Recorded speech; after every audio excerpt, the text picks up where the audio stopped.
Number 10. The Batman from Red Sun. While we will be focusing on Batman here from Earth 30, the reality of Superman Red Sun, it should be noted that there are more, and that really the symbol of Batman is what is so powerful here. However, it all started with one man who we aren't even given the true name of. We simply know him as Batman.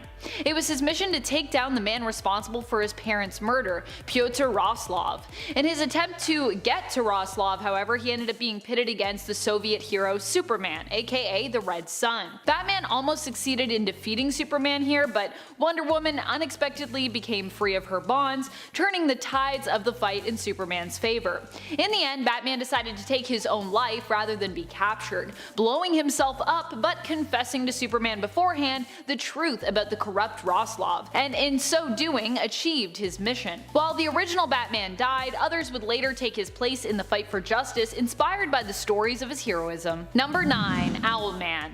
Owlman isn't a direct alternate version of Bruce Wayne, as he's the older brother of Bruce on Earth 3, Thomas Wayne Jr., the elder son of Martha and Thomas Wayne. However, he is the equal counterpart to main continuity Bruce, considering his place on the crime syndicate as their Batman, and so for that, we're going to include him here. When Thomas was younger, he orchestrated the death of his own parents as he believed they were squandering and mismanaging his inheritance, the family wealth. He even tried to get his younger brother Bruce, whom he loved dearly, to join him, but Bruce actually ended up getting cold feet, and Thomas as such was forced to kill him. As Owlman, Thomas is much more dangerous, as he does not have the same moral code as main continuity Batman, but is at the same level when it comes to his intellect, training, and skills.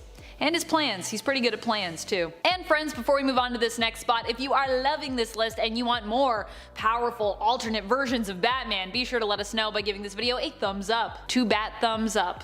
Do bats have thumbs? I don't think so. They have like little fingers on their wings. I think that's what they have. Little claws. Number 8. Richard Grayson. Dick Grayson is another alternate version of Batman who took up the cape and cowl following Batman's supposed death.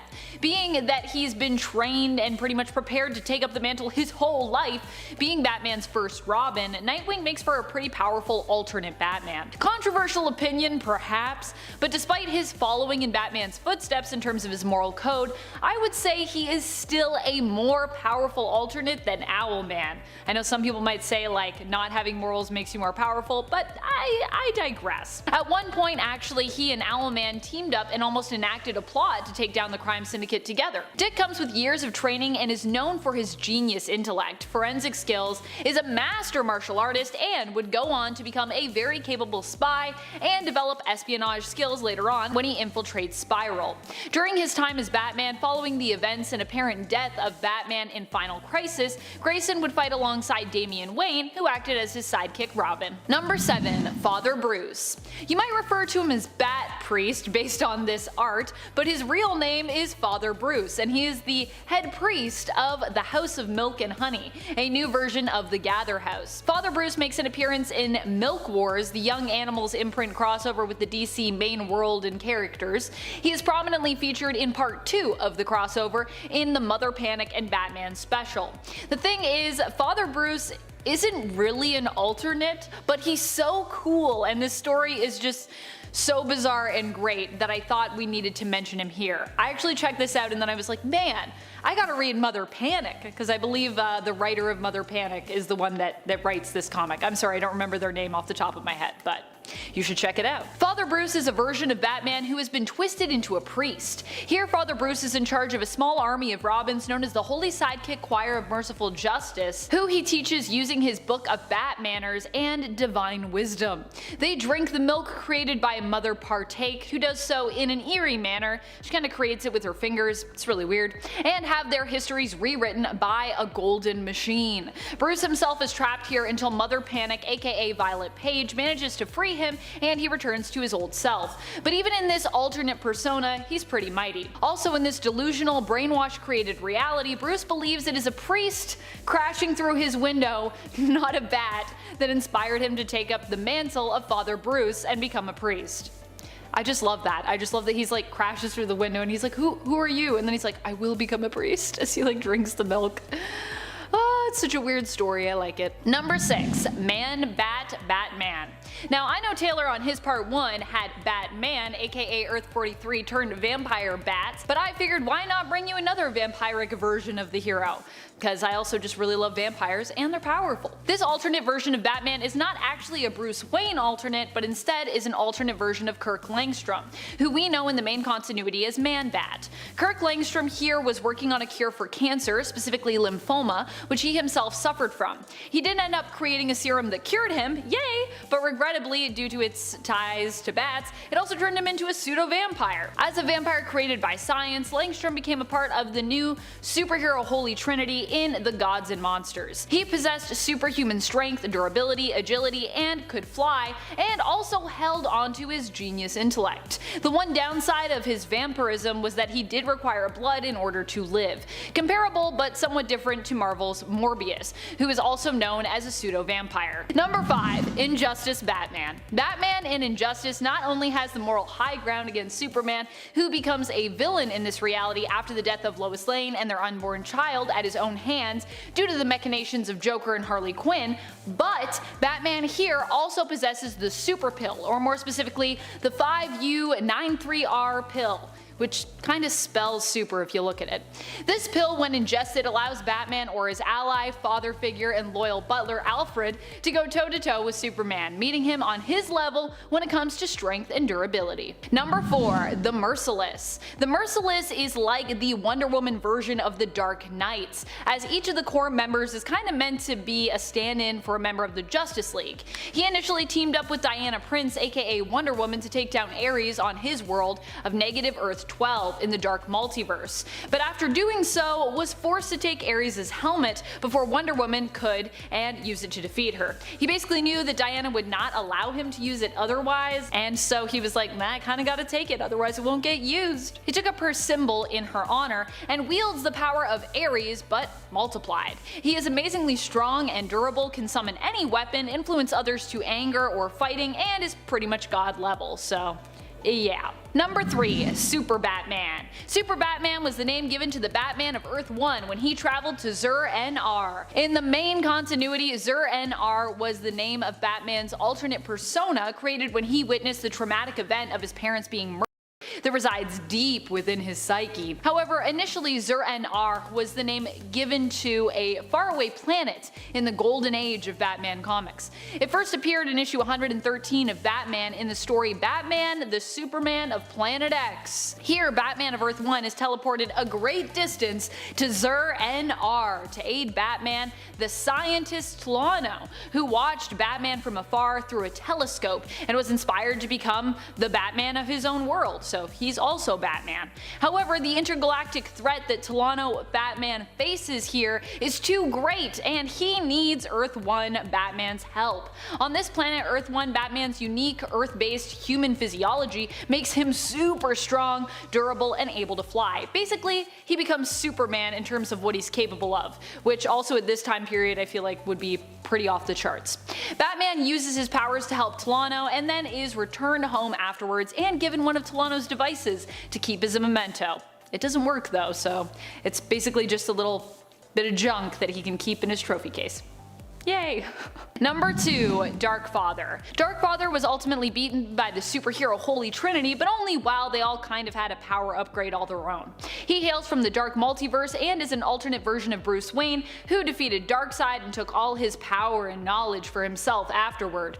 Batman as Darkfather as such is a new god and also wields the anti-life equation, which he uses to influence others and to imprison them, forcing them to obey him and his will. He also has all the brilliance of main continuity Bruce and more. Number 1. Batman Who Laughs. Also known as the Darkest Knight, the Batman Who Laughs is an alternate version that is a combination of Batman and Joker. He comes from the Dark Multiverse reality of Negative Earth 22, where he as Batman ended up killing the Joker by snapping his neck after being pushed to the brink by the villain, who was dying anyways admittedly. When he did so, however, he became infected by Joker venom that was released by this very final final action. After becoming infected, Bruce went insane and had most of his Bat family killed, except for his biological son, Damian Wayne, who joined his side. Batman Who Laughs would go on to become super powerful after acquiring the powers of Dr. Manhattan when he had his brain transplanted into the body of the Dr. Manhattan Batman alternate. The Darkest Knight, even before this power upgrade, was already pretty powerful because 1. He was super popular, which always gives characters power, and 2. He was a mentally ill genius, which made him extremely deadly and dangerous to take on and kinda unpredictable. He also often fought against the superheroes he came up against with dark metal, in some cases managing to infect them and in so doing recruit them to his own dark army. Plus he's got all those Dark Knights, so that's just another thing. Kicking off the list at number 10. Bat Baby. We get a grown Robin and a baby Batman. What a treat. Making his first little baby steps in Batman issue 147. In fact, this is the 600th time Batman appeared in comics. So it was a pretty big deal at the time, and to this day, it's known as one of the most ridiculous comic books of all time. And I have to agree. It says Story of the Year on the cover, and that is not a lie. So what in the baby genius is happening here? Well, Nails Finney and his gang, including Garth, the renegade scientist, made a shrink ray, and it works like a charm, evidently. The thing is, it only shrank him. He wasn't sitting around all day filling his diaper and licking door handles. No, he had the same strength as regular size B-Man plus the brains. So he packed quite a punch in a little body, and he was okay with it too. He kind of leaned into the lifestyle a bit. He said if Gangland is calling him a baby, then he might as well dress like a baby too. Black jorts, little cape, he got the job done, whatever it took. Number 9. Bizarro Batman. Created by Bizarro number 1 as a Batman duplicate, the world's worst detective made his first comic book appearance in World's Finest issue 156. I was going to use Bizarro Batman as number 10, but like Bat Baby, I had to. He's a baby, come on. I love Bizarro Batman. He speaks and thinks the exact opposite of Batman's true intentions. Like other Bizarros, their main weakness is blue kryptonite, an artificial isotope. Perhaps one of the best/worst features of this version of Batman has to be the useless utility belt. He did not have gadgets that save the day stored in there. No, he had cigarette butts, chewing gum, that yes had already been chewed, just a sticky mess in one of those. He had bottle caps, rusty nails, ashes, cigar ashes, and banana peels. Okay, like the nails and the banana peel, sure. I can maybe see like a Home Alone type trap coming from this guy. I wouldn't say the belt is totally useless, just really smelly. And before we continue on with this list, if you want to go ahead and give this video a thumbs up, that would be so great. We'd actually love that here, wouldn't we, Chris? We totally would. You guys are the best. Thank you so much. Now let's get right back to this alternate Batman list. Number 8, Prohibition Batman. Elliot Ness made his first appearance in Batman Scar of the Bat, and he was a federal agent. His primary target is the one and only Al Capone. So this takes place during, of course, the Prohibition era in Chicago, and Elliot was part of a team referred to as the Untouchables, where he would stand alongside Danny Rasher, Frank Basile, and George Kochen.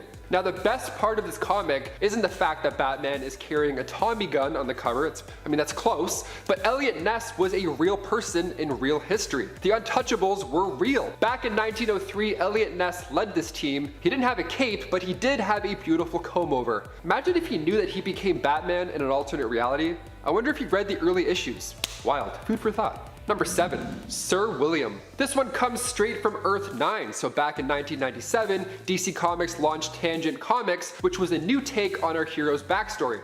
Always a good time. So as you guessed from the name, Sir William, yes, this Batman was straight out of the Arthurian times. Sir William was a knight of King Arthur's Round Table, but things got a little messy once Morgan Le Fay seduced him and convinced him to fight King Arthur using her magic. So he was confined to his own castle. Oh, quite the punishment. Must be rough. Hey, here's your own castle, Sir William. Hope you like stargazing.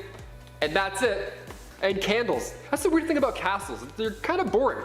They're beautiful, but definitely boring. Sir William did have a solution, however. He discovered that he had the ability to project his spirit into his armor and then have that walk free. What an ultimate gift. Could you imagine that as an excuse? Hey guys, sorry I'm late. My spirit got stuck in traffic. What'd I miss? Number 6, Batman the Wild. This version's wild.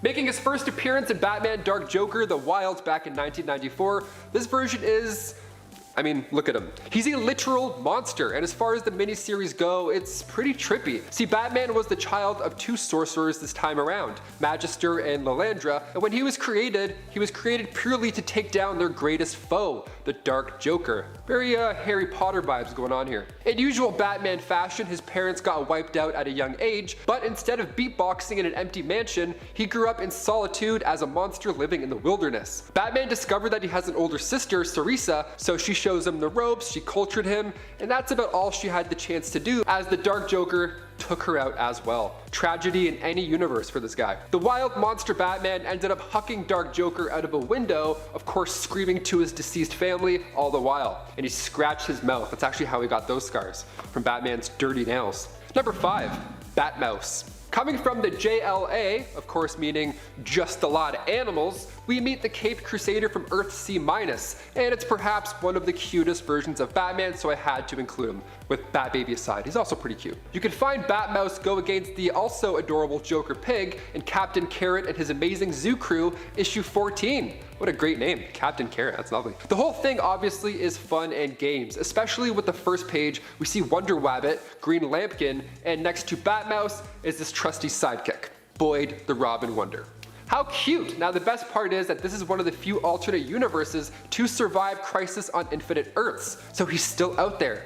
A silent guardian, a watchful protector, a dark knight, who's also a mouse. Number 4, Thrill Killer. Back in 1997, we got a pretty neat what-if scenario in DC Comics. Thrill Killer issue 1, we find Bruce Wayne on Earth 37, and his parents were actually killed by their servants at this time around. So there's no fortune to fall back on afterwards. The whole operation just collapsed in on itself. So Bruce now focused on law enforcement, eventually becoming a detective for Gotham City Police Department. He was one of the few good ones. He got this case handed to him where he had to track down and capture Batgirl and Robin. This case was his last though, due to the fact that he ended up being framed for the death of Selina Kyle. Bianca Steeplechase framed him, also amazing last name. So he became a fugitive after this. Bruce did eventually join Batgirl as Batman, and then they attacked the mob, all that good stuff, but after Steeplechase was taken down, Bruce was appointed commissioner, retiring the Batman side of his life. Number 3, Emo Batman.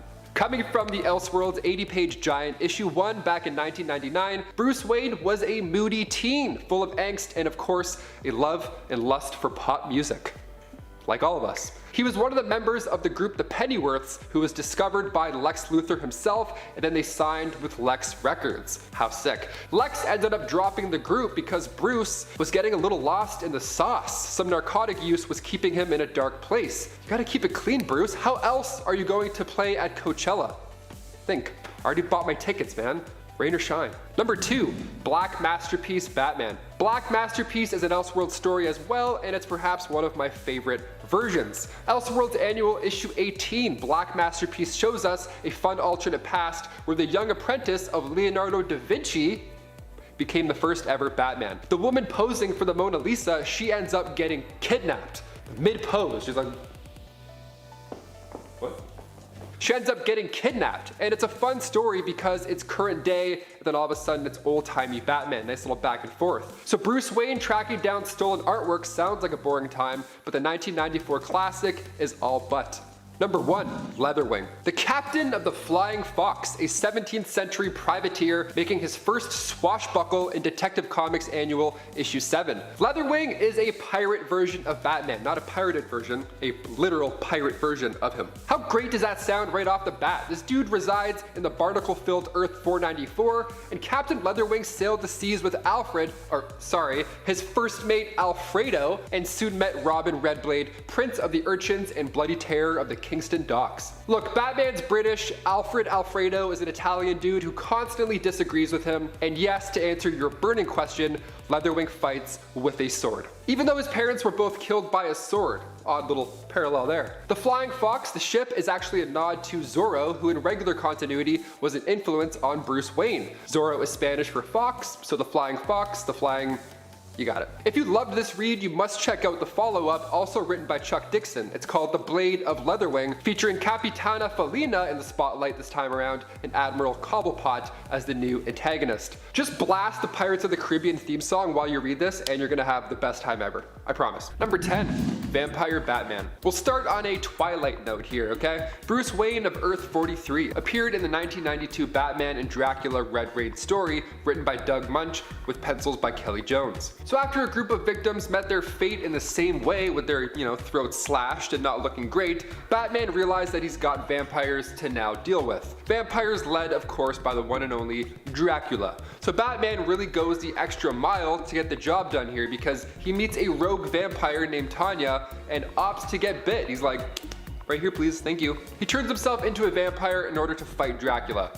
Awesome, sold. Debit, thank you. Okay, so now Batman lures these rogue vampires into the Batcave, detonates an explosion, completely dusting Wayne Manor, so now all this sunlight hits the bloodsuckers, poof, they perish, and Batman used his new wings, his actual bat wings, and then flew to fight Dracula.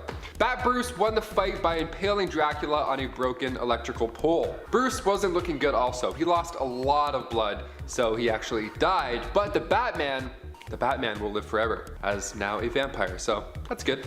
That's a positive ending, I think. Number 9, The Batman Who Laughs. Coming from the Dark Multiverse, first appearing in Dark Days The Casting, created by Scott Snyder and Greg Capullo, comes a twisted Earth 22 version of Batman, The Batman Who Laughs. Sounds like a good time, it's actually a nightmare. The Joker here is cruel. He goes on a spree throughout Gotham, just chaos, pure chaos. He took out Jim Gordon, and then he poisoned Batman. So once Batman was able to move his body again post-poison problem, he broke the Joker's neck. But even so, the Joker was prepared for this. After the snap, he let this toxin out that infected anybody near him. So Batman now got infected. Cut to 2 days later, Batman and Superman are talking about what just happened. Then when Superman tells Bruce that a kid infected by Joker venom bit a doctor, Bruce Wayne laughs. He lets out a little laugh, but he catches himself after, and even Superman is thrown off. He's like, okay, something's not right here. So a day later, Bruce called the team to the Batcave, and he went full Omni-Man. He took out the entire team before anybody really caught on to this new personality. Weird and evil. This list is dark already. Number 8, Time Stream Batman. Batman: The Return of Bruce Wayne is a 6-parter written by Grant Morrison, released in 2010, and we pick up from Final Crisis issue 6 when Darkseid shot Bruce into the past. He travels throughout history, these fun, crazy eras, until eventually he's back to present-day Gotham City. Now the series is 6 issues, so we get 6 different types of Batman. This is like a 6-in-1 point. It's pretty juicy. So issue 1 gives us a caveman-style Bruce Wayne. He meets an immortal caveman as well, who becomes Vandal Savage. Issue 2, Bruce has to deal with witches. Okay. Issue 3, Batman is front and center in the high seas. Pirate Batman going head to head, of course, with Pirate Blackbeard. Enough said. Issue 4, we move to the Wild Wild West, where Bruce is a talented gunfighter, yet still he doesn't like guns and chooses not to kill. Vandal Savage returns here, but this time with the help of one Jonah Hex. Lovely. Issue 5, we find Bruce in what appears to be the 1930s, right after his parents actually died. So Bruce is taken to the hospital to recover from a gunshot from the previous Tale Out of Time, and that's when he meets a woman named Marcia. Marcia believed that Thomas Wayne actually killed his wife and then faked his own death. She was a friend of Martha's, so she was trying to get some peace of mind, trying to get to the bottom of this. So Bruce followed her to a graveyard without her knowing, and then that's when we find out she's actually a member of the Black Glove organization, and she intended on sacrificing Bruce to Barbados. She wanted immortality all along. Don't we all? Issue 6 ties everything together nicely, so if you haven't read it yet and this is piquing your interest, go check it out for yourself. Finish it off. It's a good time. And if you're enjoying this list as well so far, don't forget to share the love and hit that thumbs up. You guys rock. Thank you so much. Now back to some weird Batman alternates. Number 7, Darkclaw. Coming from the Amalgam universe where DC and Marvel combine powers, figuratively and literally, we get a Wolverine Batman double feature. First appearing in Legends of the Darkclaw issue 1 back in 1996, at just age 5, young Logan Wayne witnessed the death of his parents. So we have that Batman origin story sprinkled in to lay the foundation. Good stuff, promising stuff right there. And then Logan Wayne was then sent to live with his uncle in Canada, but after poachers ambushed his home, we have even more family members biting the bullet. So far, so sad. Afterwards, Logan Wayne enlisted in the Royal Canadian Air Force and soon after the Weapon X program. That's where the Wolverine origins really start to come in. Logan Wayne got the adamantium treatment, but it was deemed a failure in a way because Logan wasn't a mindless brute. He kept his sanity. So now we're starting to get a little bit more positive. This is good, right on. Afterwards, he was a free man. He studied criminology, forensics, martial arts, gymnastics, and all 127 major styles of combat. That mixed with the claws. Good game, dude. Good game. Number 6, Bat-Zaro. Making his first full appearance in Superman Batman issue 20, the world's worst detective and just a straight up villain, Bat-Zaro is the opposite of Batman.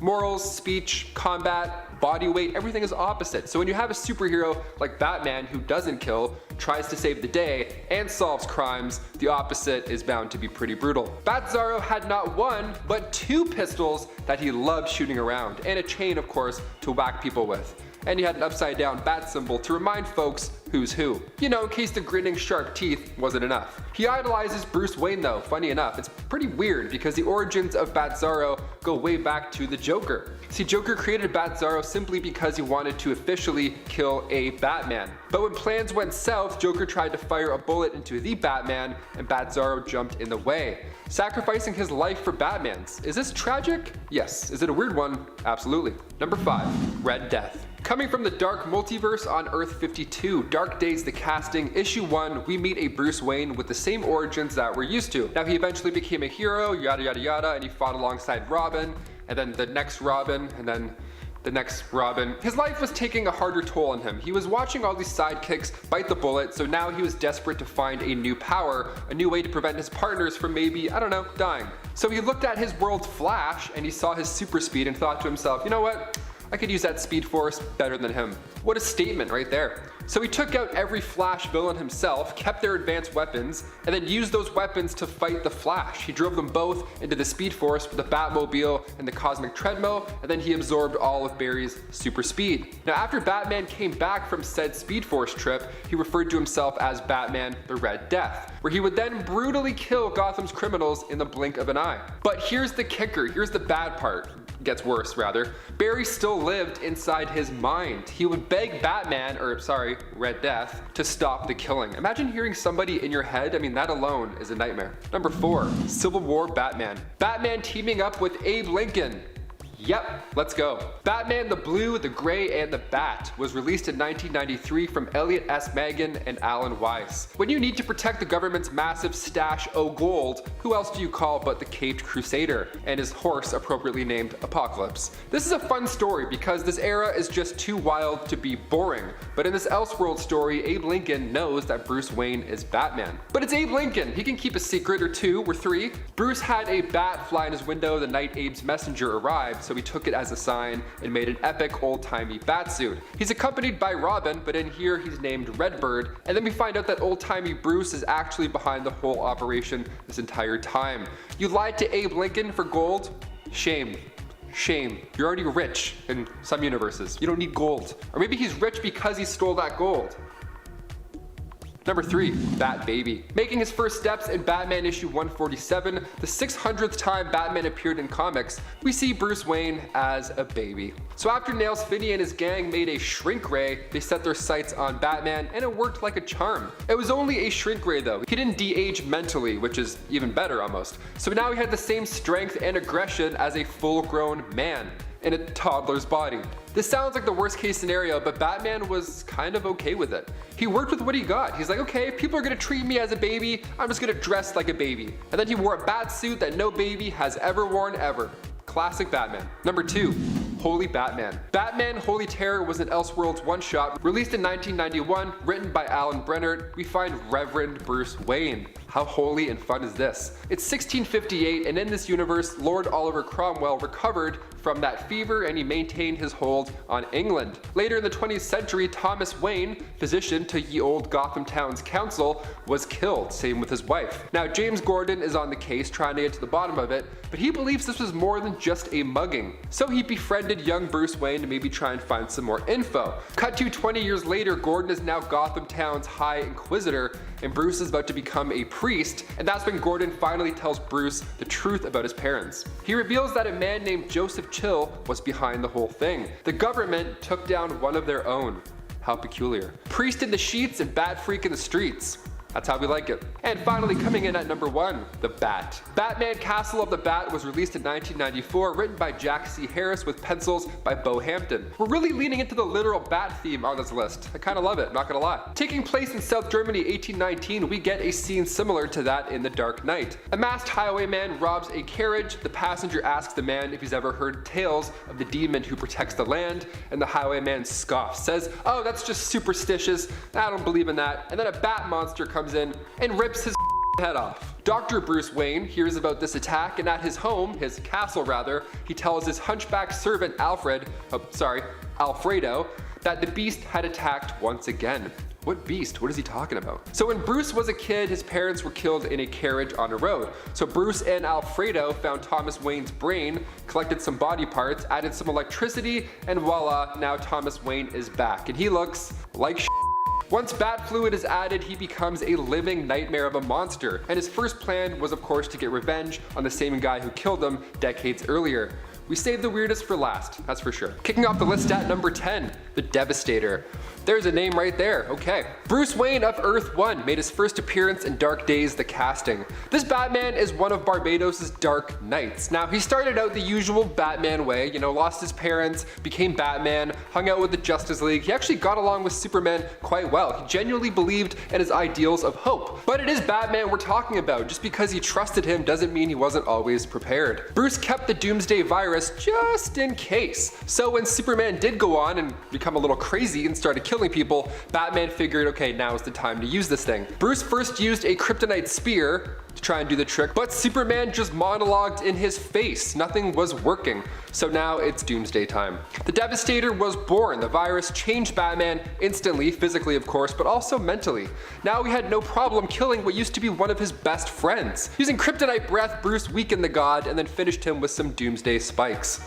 Nice dark note to start the list off. There we go. Number 9, Multiverse, Bat Baby. In part 1 of this list, we of course had to mention the time Batman was shrunk down to the size of a baby, so naturally in part 2, we need more baby goodness. Dark Knight's Death Metal Legends of the Dark Knights issue 1. Bruce has a plan. Now this version was planning on living a second lifetime. More crimes to solve, more risks to break, more bills to pay. The man is committed. Now he had already taken down the Joker, Riddler, Two-Face, and Scarecrow at this time, but he wanted more. After his passing, his mind was safely stored in the cyberspace, and it was then transferred into this new body waiting in the Batcave. This time seems way harder for Bruce. See, in the early issues, he just made little trousers and still continued to fight crime. It was fun, it was almost cute. Here, he was rolling downstairs. He couldn't even walk. He probably his pants, and then he just lays down and cries for the rest of the day. The best part is that he has the mind of Bruce still, so those tears just aren't baby tears. That's pure agony. Now he finally figured out, how to use his legs in life. He gets the jetpack to make up for those tiny legs, and he still goes on saving the day as the guardian of Gotham. And before we continue on with this weird list, if you want to go ahead and give us a thumbs up, that would be awesome. It helps us out so much. Thank you so much for watching. Let's get back to the video. Also, thank you for 1.1 million subscribers. That's huge. That was a nice thing to wake up to. Number 8, Red Sun Batman. Superman Red Sun was released in 2003. It earned Mark Millar an Eisner Award nomination in 2004, but he always wondered what life would be like if Superman was raised in the Soviet Union. What a fun idea. So in this story, the ship lands on a Ukrainian collective farm instead of Texas, and as for Bruce Wayne in this reality, well, his parents still end up biting the bullet, but this time it's by Stalin's police force. So his main goal was to get back at that captain of said police force, Roslov. This version of Batman, just look at the attire. How do you not love him off the bat? He kidnapped Wonder Woman, tied her up with her own lasso, rude, and then used her to draw Red Sun Superman out. And of course, it worked like a charm. Using simulated red sunlight, he weakened Superman, locked him in a basement, ideally forever, but Wonder Woman broke free, took care of those red sun lamps, and right before Batman was about to get the beatdown of his life, he detonated a bomb in his own chest. Honestly, I think Red Sun Superman would still be a lot more painful than a chest bomb. Still dark either way. Number 7, Magic Batman. Superman Batman Sorcerer Kings is a four-parter written by Cullen Bunn, beginning with Superman Batman issue 81. On the cover we see Batman's tool belt, but this time it's made of elixirs and potions. What's the deal here? So after witches and warlocks tried to sacrifice our sun, things went south, and now every electronic was literally vaporized. That means no more TikTok, sorry. The future was looking quite grim. To see Batman punch warlocks and witches in the mouth, I mean, at one point he says, "No more hocus pocus." In part 2, Bruce pulls out a whistle, obviously he gets mocked, and then when the Batwing arrives, it's more than useful. The Batwing being a magical dragon, of course. Number 6, Emo Batman. Back in 1999, we got to see one of the moodiest versions of Bruce Wayne. Coming from Elseworld's 80-page giant, he was one of the members of the group the Pennyworths, who was discovered and signed by Lex Luthor. This sounds funny considering the Batman we know and love, but it's still really sad. For example, Lex didn't care about the well-being of who he signed as long as they're making that moolah. And on top of that, Bruce was struggling with substance abuse problems, and his last album bombed. It didn't even go gold. How sad is that? So soon after, Lex sold his record label to Darkside Incorporated. Imagine watching Battle of the Bands and emo Bruce Wayne start setting up shop. What a dream show. Number 5, Prohibition Batman. This alternate version of Batman first appeared in Batman Scar of the Bat, but this time it was Elliot Ness. Elliot was a federal agent, and instead of going toe-to-toe with the Joker, Elliot is now trying to bring down Al Capone. Now, of course, this takes place during the Prohibition era in Chicago, and Elliot was part of a team referred to as the Untouchables. I love this alternate version because it's real history that's being played with. Elliot Ness was a real guy who led the Untouchables in 1903. The story is a fun one-off, but Elliot does reappear later on in Teen Titans Volume 3, issue 31. It's a brief appearance, but he's still out there. I wonder if real-life Elliot Ness ever read DC Comics back in those early days. Him and his Tommy gun reading Batman in a speakeasy? I can see it. Number 4, Batman the Silenced. The original Hush storyline by Jeff Loeb and Jim Lee introduces Bruce's childhood friend, Thomas Elliot. Out of jealousy, he tries to take down Batman using the alias Hush, but in Tales from the Dark Multiverse Batman Hush, we see a different life play out this time. When Thomas and Martha Wayne were shot that fateful night, Bruce was of course devastated, but Alfred didn't end up taking him in like normal continuity. Instead, he was taken in by those Elliots. Bruce didn't work through his trauma by fighting crime and saving lives. Instead, he grew more and more unstable from his childhood, so much so that the Elliots transferred him to a mental asylum, while Thomas Elliot grew up to take control over Wayne Industries. Horrible, what a horrible alternate reality. So once Tommy became a senator, he was able to transfer Bruce to Arkham Asylum, where Jonathan Crane would perform these operations. While in there, Alfred sent in Jack Napier as a mole to help Bruce, and Alfred also told Bruce about his parents and what really happened. So Jack was in there to help Bruce get in touch with people who can help him get payback. So he received training in every field from lunatics in Arkham Asylum. He came out talented but tainted after faking his own death. Once free, he went by the name of Batman the Silenced. Number 3, Saint Batman. We'll ride the Dark Multiverse train out a little more, taking a look now at Jean-Paul Valley. The original story took place when Batman got his back by Bane in 1993. Azrael took over for the Bat while Bruce healed up, and then things went back to normal over time. In Tales from the Dark Multiverse Batman Nightfall, we see a world where Jean-Paul Valley refused to give the cape back. They went at it at the Batcave, and instead of Bruce reclaiming the costume, he got a devastating hit to the spine. And to make matters even worse, Saint Batman kept Bruce alive, just, without any body parts, of course. His physical strength is unmatched. This Batman juices. He uses venom in his suit, so he operates at a superhuman level. The ultimate backbreaker this time. Number 2, Speeding Bullets Batman. This Elseworld storyline shows us a future where Kal-El landed in Gotham and was subsequently adopted by the other Martha Wayne. The Waynes did end up meeting their fate, regardless of the fact that their newly adopted son has laser vision. He didn't realize at the time that he could fire heat rays until right after they had died. I mean, that's fair, trauma does things to the body. After this point, Super Bruce wasn't the same at all. He had the powers of a god, but the hatred of the devil. He was a conflicted man. He would repeat the line, the bullets, the bullets, the bullets, over and over again. He was mentally unstable, obviously. So he hid from the world in his mansion of solitude, and over time, Bruce decided that he should use his powers and just be a hero, instead of hiding. Taking up the identity of the Batman, he would patrol the streets looking for crime, but like I said, he was still a troubled guy. His version of saving the day was burning the flesh off of criminals. Number 1, Thomas Wayne. Coming from the Flashpoint storyline released in 2011, writer Jeff Johns and Andy Kubert brought us Thomas Wayne, Bruce's father, when he was actually the one to become Batman. See, in this universe, Bruce Wayne was actually the one who got shot that night in the alley. The world of Flashpoint is this altered reality that Barry accidentally ends up in, where Thomas is older, more brutal, and he's like this evil, dark Batman. And Bruce's mother, Martha, becomes so traumatized by what happens to her son that in this reality she becomes the Joker. So this Batman is very okay with using guns. In fact, he actually prefers it. Kicking off the list at number 10, we have the Murder Machine. Great name. In part 2 of this list, we mentioned the Devastator, so this time we figured we had to include Murder Machine as well. Bruce Wayne, coming from the dark multiverse, Earth 44, had the same origin with the parents getting popped and all that stuff. He became Batman, he joined the Justice League, but then when Alfred was suddenly killed in the Batcave by some goons, Bruce feels responsible. He watches the footage over and over and over again. It's haunting him. So at Alfred's funeral, Bruce asks Cyborg if he can help him create an AI Alfred. You know, to help around the house, set reminders, lock the doors, all that good stuff. Cyborg agrees and Alfred protocol is underway. Its job was to assist and protect Bruce no matter what. And he was built as a hologram, so he can use weapons and move stuff around. What could possibly go wrong? Day one, this thing was already spreading itself around, building new bodies, and then it started to take out every criminal in Arkham Asylum. Because they were deemed as threats, of course, so Batman had to adjust a few things, rightfully so. He wanted to allow AI Alfred to have access to the Batcave system, even though Cyborg was like, hey man, that's probably a terrible idea, but you're gonna do it anyways because you're Bruce Wayne. And he did. The AI first went after Bruce's mind because he didn't trust Bruce to keep himself safe. That's so meta. Then he took away Bruce's emotion, strapped him with some advanced tech, and once everybody was deemed a threat to Batman in some way, shape, or form, chaos erupted. A lot of death. Number 9, the Bruce. Coming from the Batman I Joker storyline from the late 90s, this Batman is known simply as the Bruce, which has a nice little ring to it. I say it like that, the Bruce. Once a year, the Bruce puts on a hunt. The citizens are now allowed to fight and challenge him for the throne. It's called the Night of Blood. Great name. But they also have to fight Batman's villains first, the surgically altered and reprogrammed versions, of course. The Bruce controls them all though, that's the messed up part. He just likes this gladiator, Halloween style night. He just likes violence.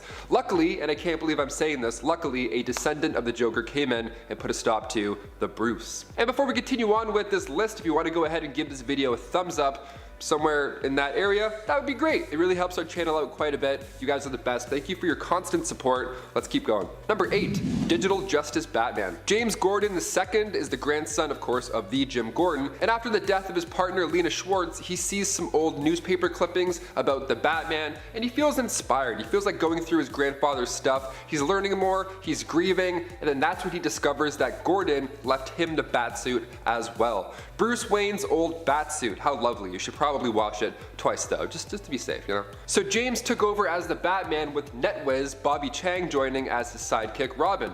The two of them were recruited by the Batcom, which was a program set up specifically for this by the original Batman, in order to pass along equipment and tech and all that good stuff. This is a complex online future world that we're now looking at, of course ruled by the digital Joker virus. And I thought that paperclip guy was annoying. Imagine this dude.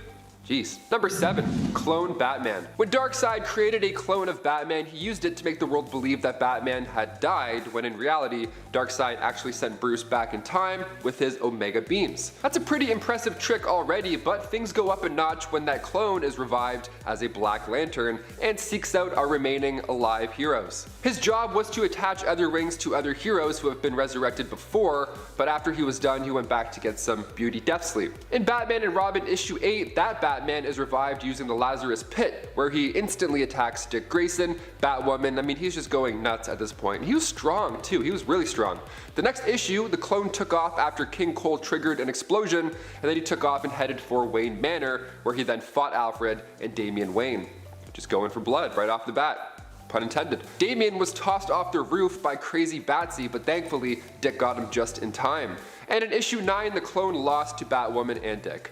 Good ending-ish. Number 6. The Doom That Came to Gotham. Written by Mike Mignola and Richard Pace, Batman: The Doom That Came to Gotham is a 3-part Elseworld story where Batman's primary target is that of Lovecraftian monsters. Batman is in this 1920s era. He's rocking a Glock on the front cover. It's gritty, but the threat levels are cosmic. It's a fantastic blend. It's 1928. Bruce has returned home to Gotham a whole 2 decades later after his parents were killed. And he finds the city under attack from all these supernatural forces. It's wild. The way Batman handles these cosmic powerhouses, it's a ride. Even other players in the story are wild too, like Harvey Dent for example. His body started to deform after Poison Ivy touched him, and he was also chosen by Ra's al Ghul to be the living portal to Sotha's realm. Just goo into a wall of, yeah, it's just yuck. Number 5. Bat Joker. This version of Batman came to life in the New 52 Futures End storyline, also known as the Joker Borg. Remember the mayor of Halloween Town and Nightmare Before Christmas? This Bat Joker is kind of like that guy. He's got business in the front and then villain in the back. So Batman created a time-traveling device and sent Terry McGinnis, who I'll explain later on, into the past to prevent Brother Eye from being built by himself and Mr. Terrific. Batman was injured at this time, so Frankenstein took him, as well as the Joker, and then did some fun operation where the two became one cyborg. Batman's brain was literally picked apart here in order to find out where Terry McGinnis had been sent to, and then the Bat Joker was sent back in time as well to stop Terry. Bat Joker was heavily equipped though. He was loaded with super strength, so much so that this Bat Joker was amongst the strongest of the cyborgs of the end future. Number 4. Terry McGinnis. Of course we have to mention him now in case you're wondering, wait, who's this guy again? The year is 2039. Bruce Wayne had retired, but Project Cadmus director Amanda Waller was looking for a replacement for Batman, beginning with Project Batman Beyond. A major key element here was using the original Batman's blood samples left over after his fights and mix it in with some nanotech. Now we have the DNA, we just need a family to raise the kid.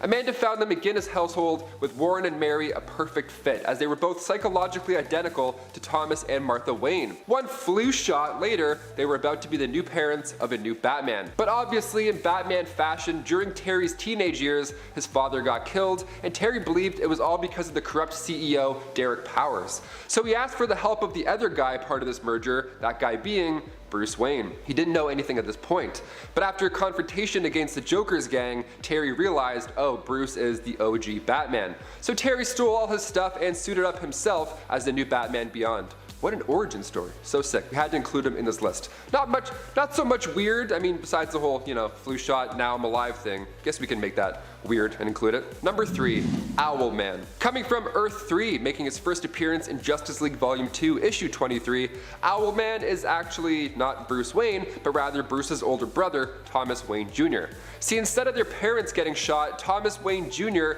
actually believed that they were doing such a poor job of managing their money, so he got Alfred to do it for them. He got Alfred to kill his parents, and then when young Bruce Wayne was trying to stop this horrible plan from happening, Thomas Wayne Jr. took out his own brother. He saw this as a sign of weakness. What a psycho. So with the family's wealth now, he became Owlman. As a Cape Crusader, Thomas was, he was the worst. I mean, the guy didn't mind using deadly force, for one, he actually preferred it. And what's a hero without a sidekick? This world's Dick Grayson tagged along and joined him, but that was after Owlman himself killed Dick's family. So a little bit of a twisted origin there too. And of course, there was also an evil super team, the Crime Syndicate. Number 2, Azrael. So right after the 1993 Nightfall storyline when Batman got wrecked by Bane, his back was broken, but he decided to pass on the Batman mantle to not Dick Grayson, but instead Jean-Paul Valley, aka Azrael, aka Azbat.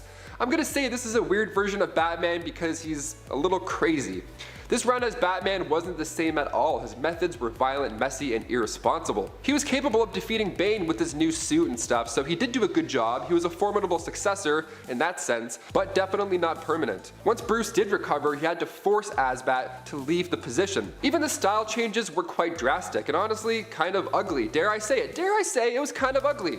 He has the blue and yellow armor, the claws, the dual mag weapons. It's cool, but it's nothing like the Cape Crusader we know and love.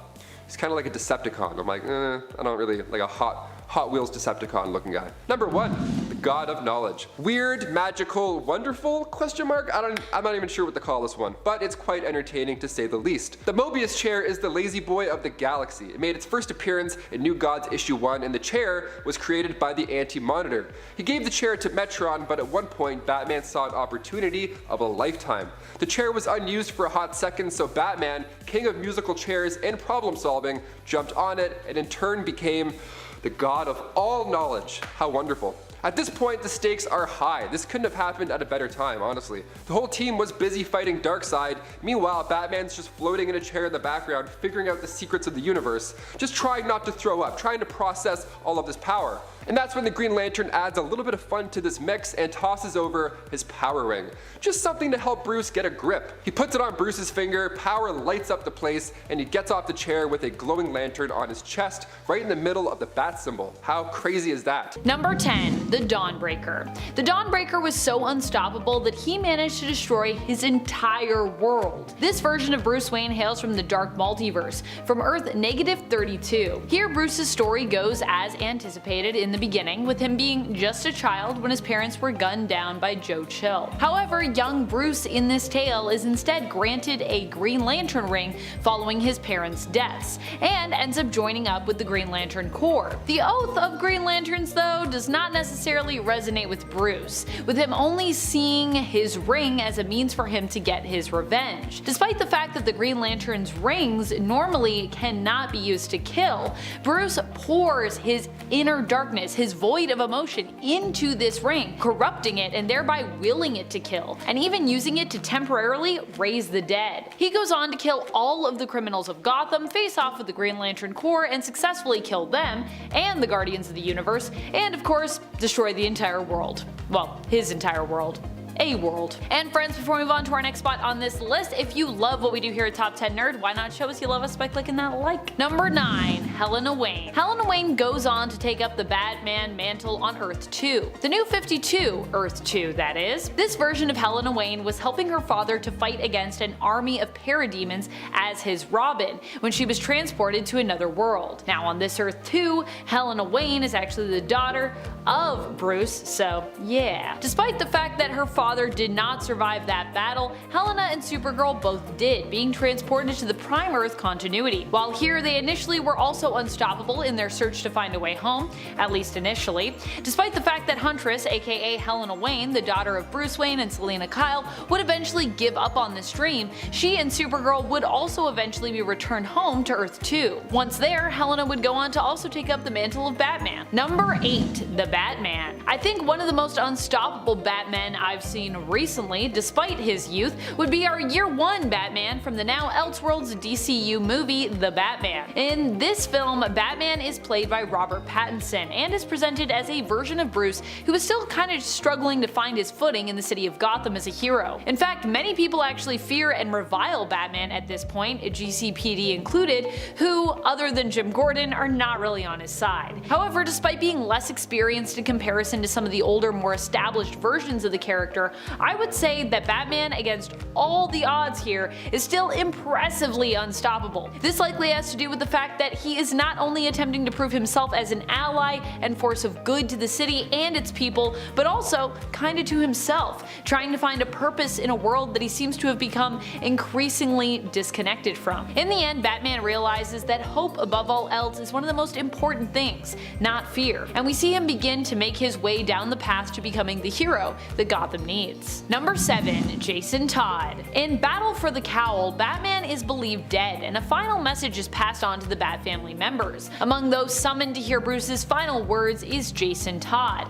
former Robin, sometimes villain, and all around just a pretty complex character and vigilante. With Bruce absent, Jason believes this is his opportunity to prove himself and take up the cape and cowl. As Batman, Jason is relentless, not shying away from bloodshed or killing the criminals he comes up against, and dons a heavily armored suit and the former mask of Michael Lane's Azrael when he was the Bat Devil mask. This version of Batman is not against using guns, making him even more deadly, especially when he obviously shoots to kill. Jason Todd's version of Batman managed to best Nightwing, Tim Drake, and Catwoman in battle, successfully defeating all of them, although in the end, Nightwing did return and managed to defeat Jason, but this was also in part due to Dick gaining the upper hand in their final fight. Well, I mean, not their final fight, because, you know, this is comics, so there's a lot of stuff that happened after this, but just in regards to this specific story, I mean. Number 6, Dark Knight Returns. Of course, we have to have Dark Knight Returns, Frank Miller's dark,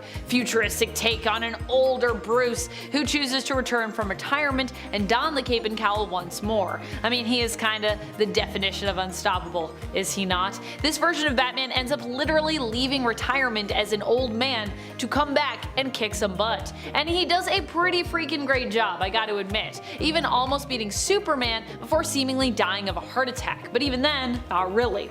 So while Superman seemingly wins the ultimate and famous fight between the two of them, it's revealed that in the end, it may have all just been part of Bruce's elaborate plot, meaning that as always, the detective also wins in the end, especially because Superman's kinda like, yeah, I know he's still alive, it's all good. Number 5, Dick Grayson. Well, not quite as adept and skilled as Batman is, Nightwing has the range of skills to excel as Bruce's replacement, which is what happens in the New Earth continuity after Bruce is believed to have been killed in a fight against Darkseid. Dick Grayson ends up taking up the Batman mantle in his adopted father's absence, believing that Gotham needs Batman and that it would be unwise to let it be known that the original Batman is gone and dead. While Nightwing has many accomplishments as Batman, I more wanted to discuss him because I believe that not only is Dick Grayson a great option when it comes to the Batman legacy, but that recently, even outside of that, he's definitely proven himself to be unstoppable as a character, with or without the Batman mantle attached to him or even affiliated with him. Lately, he's been excelling as Nightwing, the protector of Bloodhaven, and is returning once more to lead the Titans, who will become the protectors of Bloodhaven,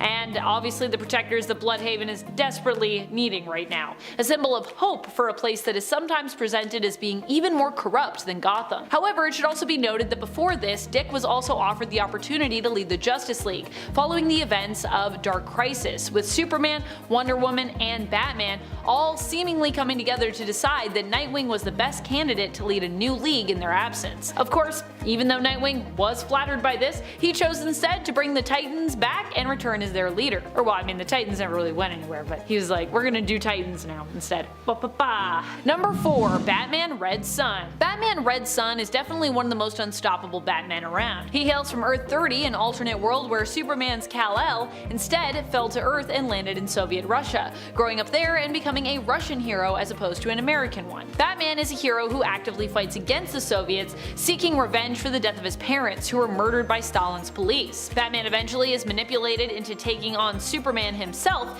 and while he does fail to kill Superman, Batman still makes an impressive attempt there. Especially impressive when you consider that this Batman, like so many others, is completely unpowered. And despite not physically winning that fight, choosing to die rather than allow himself to be captured in the end, Batman still manages to reveal the truth about the people that Superman works for, turning Superman against them and thereby getting his own revenge, despite not being alive to see it fully realized. Batman also lives on after the initial man's death that represented him, inspiring others in Russia to take up the mantle in his place and continue the fight for justice. So although the original guy that was Batman in that reality is dead, Batman still lives on and becomes unstoppable because legacy. Number 3, God of Knowledge. While still technically the main continuity Batman we currently have in the DC Universe, and not in the traditional sense an alternate as in someone from another Earth or an Elseworld story, as we counted Dick Grayson before, who is also in the main continuity, I would like to present this version of Batman who represents a specific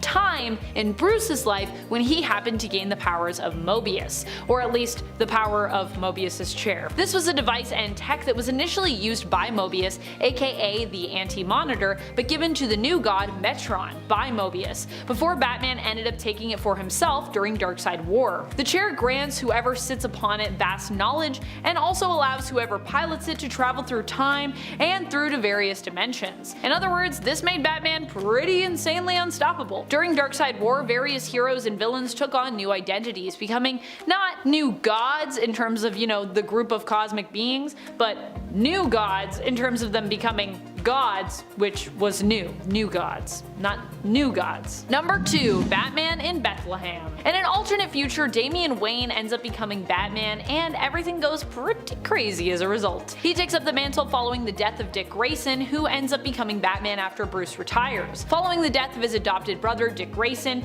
Damian sees killing as kind of the only way to deal with criminals like the Joker, who ended Dick's life in this case. However, Bruce disagrees, refusing to let Damian take up the mantle of Batman initially, and eventually kicking him out of the Batcave and Bat family as a result of his actions. Eventually, Damian would earn his father's forgiveness and his respect once more, and go on to take up the mantle, continuing to be Batman even after both Bruce's and Alfred's deaths. However, he would once again be seen as a killer, a much crueler and less forgiving version of Batman in the future. Damian even goes so far as to sell his soul to seemingly the devil, and in the end, Gotham ends up the victim of a nuclear attack in a harsh and chaotic apocalyptic futuristic world. Still, Damian never gives up, and even goes on to renegotiate his bargain with Simon Hurt, who is suggested to be the devil here. Number 1, Batman Who Laughs. Batman Who Laughs is hands down one of the most despicable and unstoppable Batman we've ever encountered, I think, in the comics. What makes him so unstoppable? Well, he's kind of an unreal combination of Batman and Joker blended together, and I would say it's that makes him so interesting, unique, and ultimately unpredictable and unstoppable. I mean, think about it. He has all the logic and skills of Batman, but the level of cruelty and off-the-wall thinking of the Joker. When he sets his mind to something, usually the Batman Who Laughs ends up on top and gets what he sets out to get. And I know what you're going to say, but Amanda, hold on a minute. Wasn't he defeated during Dark Knight's death metal? Yes, he ultimately was, but at the same time, look at all he accomplished before that. I mean, this is the guy who was able to take down one of the most powerful villains out there, Perpetua, who is older seemingly than time itself, known as one of the hands of creation, and is the mother of both the Monitor and Anti-Monitor, as well as, the World Forger. So that's pretty wild to me. But in at number 10 is Darkwing. Starting off this list with an extremely short-lived, obvious, and purposely on-the-nose knockoff of the Dark Knight is Darkwing from the Image Comics Invincible series. When we kick off that story, the world is defended by the Guardians of the Globe, an elite group of heroes who were very obviously based on the Justice League of America. The team is composed of the Immortal, who is similar to but inherently different than Superman, Red Rush, who is based on the Flash, Aquarius, who is based on Aquaman, Martian Man based on Martian Manhunter, the Green Ghost based on Green Lantern, and the two financiers of the team, War Woman based on Wonder Woman, and of course, Darkwing. Obviously, being one of the members who funded the team, Darkwing was incredibly wealthy. He was all dark and brooding, he wore a cape, he was in peak human condition, he relied on tech and his hand-to-hand combat skills, and he had cool one-liners. And none of that saved him from his very sudden sticky end. Number 9, Captain Sunshine. Captain Sunshine of the long-running Venture Bros animation series, while absolutely superpowered and brightly dressed, is such an obvious parody of Batman, and even more specifically, Batman Beyond. The current Captain Sunshine, Chuck Scarsdale, was actually the former sidekick called Wonder Boy of the original hero Desmond, who is now hella old and essentially acts as the Alfred to Chuck. This is extremely similar to how in Batman Beyond, Bruce Wayne becomes the mentor and guy in the chair to Terry McGinnis, who is the new Batman. But Venture Bros goes beyond all the other Batman knockoffs on this list by getting the actual voice of Batman, the late Kevin Conroy,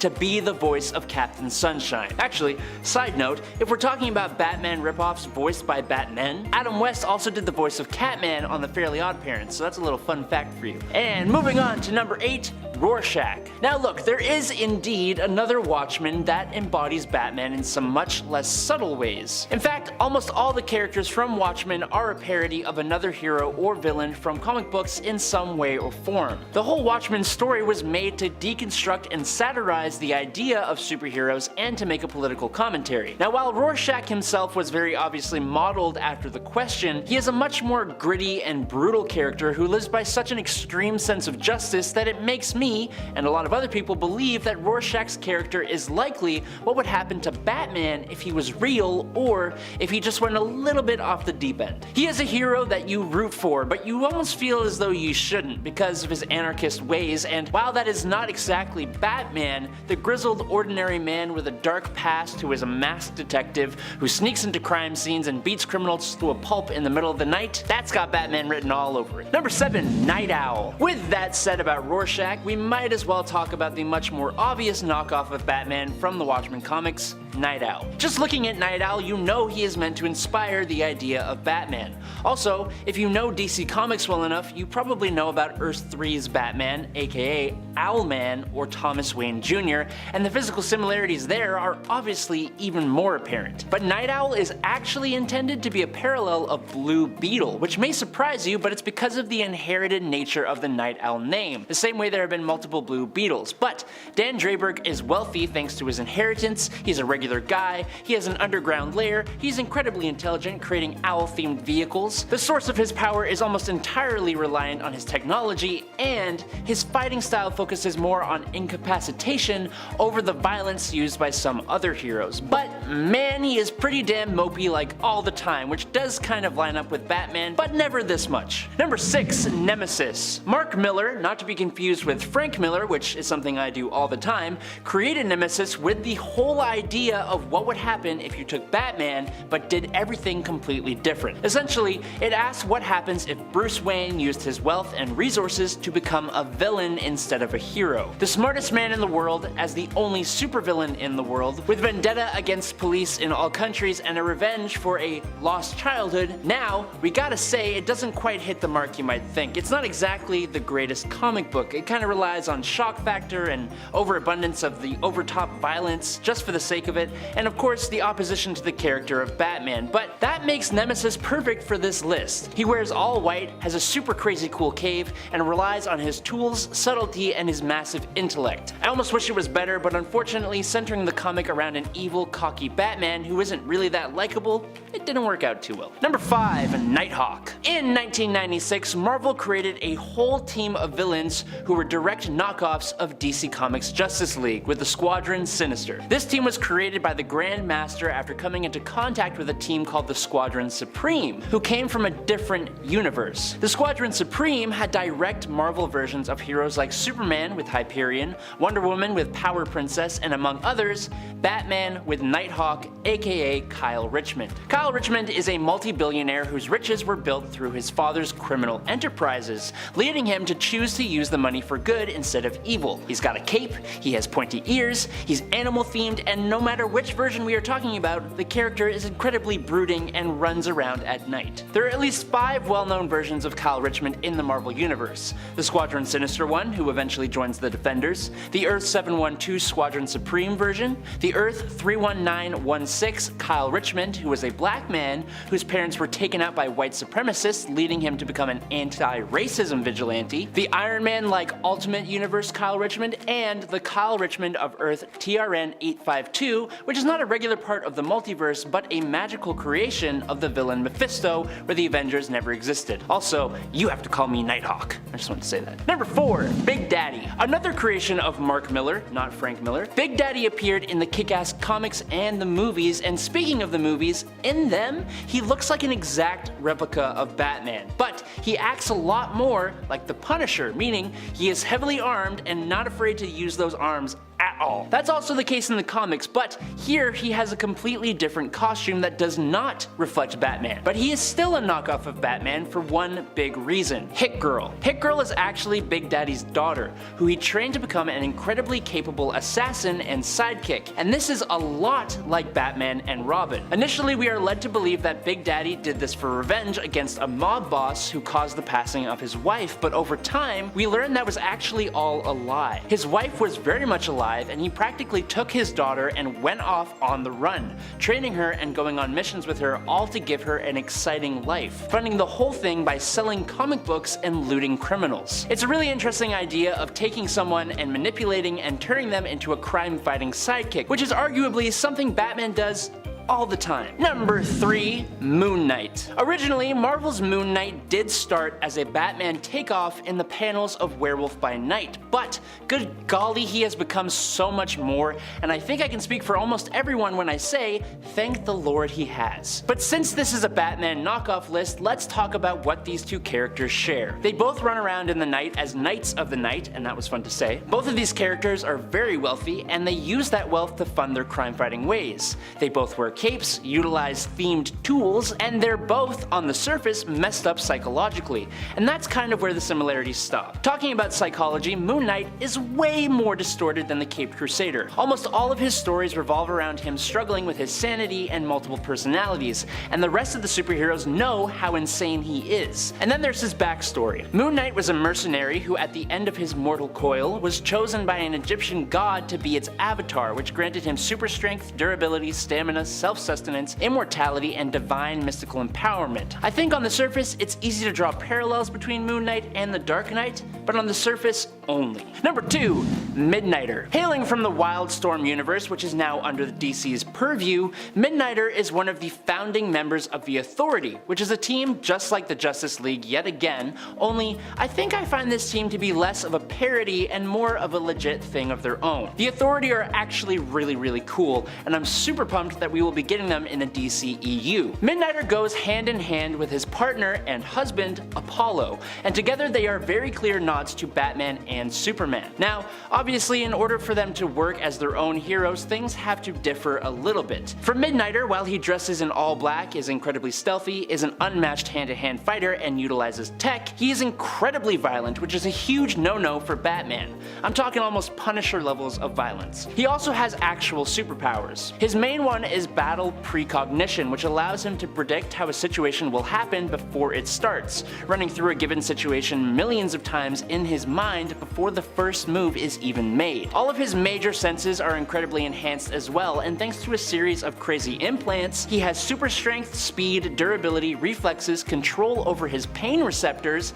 environmental adaptation, and an insanely good healing factor. And in at number 1 is Darkwing Duck. He is the terror that flaps in the night. He is the awkward goodbye that lasts way too long. He is Darkwing Duck. Darkwing Duck, especially in the comics, is like the Tim Burton Batman movies fused together with Donald Duck. And then, to keep things not entirely a ripoff, there are dashes of pulp comics and Golden Age heroes like Dick Tracy and the Shadow, the Sandman, Doc Savage, the Green Hornet, the Flash, the Lone Ranger, and even Zorro. The fictional city of St. Canard is a direct parody of Gotham City, but what makes the whole thing just so much better is the whole screwball mentality of Disney's Talking Ducks. The show ran for 3 seasons from 1991 to 1992 and tells the adventures of Darkwing Duck, aided by his sidekick and pilot Launchpad McQuack. In his secret identity of Drake Mallard, which is a direct parody of Kent Allard, the alter ego of the Shadow, he lives in an unassuming suburban house with his adopted daughter, Gosselin. With his whole struggle being to balance his ego against his desire to be a good father to Gosselin and to help do good in St. Canard City, which is a parody of Gotham City, like I already said. Yes, it is a parody, so it's openly being like, we're ripping off Batman, but it's for comedy, which makes it totally okay.